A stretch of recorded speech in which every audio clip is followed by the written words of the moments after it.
وہ تاریخ کا سب سے بڑا سیاح بن چکا تھا کہ وہ دنیا سے کس حالت میں رخصت ہوا اور اس کی قبر کہاں ہے۔ اور شاید یہ بھی عجیب بات ہے، آخر وہ اسی خاموشی میں گم ہو گیا کہ وہ ہر اس انسان میں زندہ رہے گی۔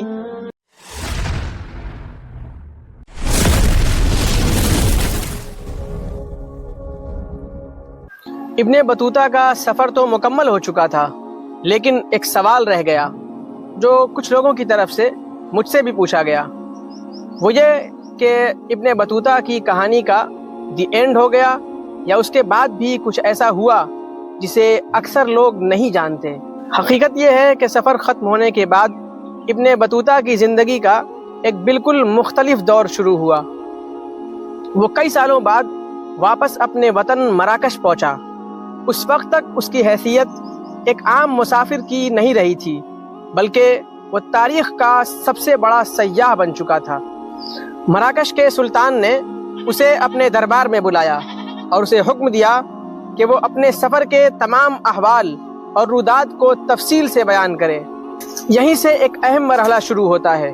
ابن بطوطہ چونکہ خود رائٹر نہیں تھا، اس لیے اس نے ایک عالم یعنی ابن جزئی کو اپنے سفر کی پوری داستان سنائی، جس نے اسے قلم بند کیا، اور یہی سفرنامہ آج رحلہ کے نام سے جانا جاتا ہے۔ یعنی ابن بطوطہ کے بارے میں آج ہم جو کچھ جانتے ہیں وہ اس کی زبانی سنائی گئی کہانی ہے۔ کچھ عرصے بعد ابن بطوطہ کو قاضی یعنی جج بنا دیا گیا۔ اب ایک ایسا شخص جو دنیا بھر کے سفر کرتا رہا، اب ایک جگہ بیٹھ کر لوگوں کے فیصلے کرنے لگا، اور اس کی زندگی کچھ ذمہ داریوں تک محدود ہو گئی۔ یہاں ایک بات قابل غور ہے، ابن بطوطہ کی آخری عمر کے بارے میں زیادہ تفصیل ہمیں نہیں ملتی۔ اتنا تو معلوم ہے کہ وہ مراکش ہی میں رہا، لیکن یہ واضح نہیں ہے کہ وہ دنیا سے کس حالت میں رخصت ہوا اور اس کی قبر کہاں ہے۔ اور شاید یہ بھی عجیب بات ہے کہ ایک ایسا شخص جس کی زندگی دور دراز اور گمنام راستوں کی خاک چھانتے ہوئے گزری، آخر وہ اسی خاموشی میں گم ہو گیا جہاں بہت سی کہانیاں ختم ہو جاتی ہیں۔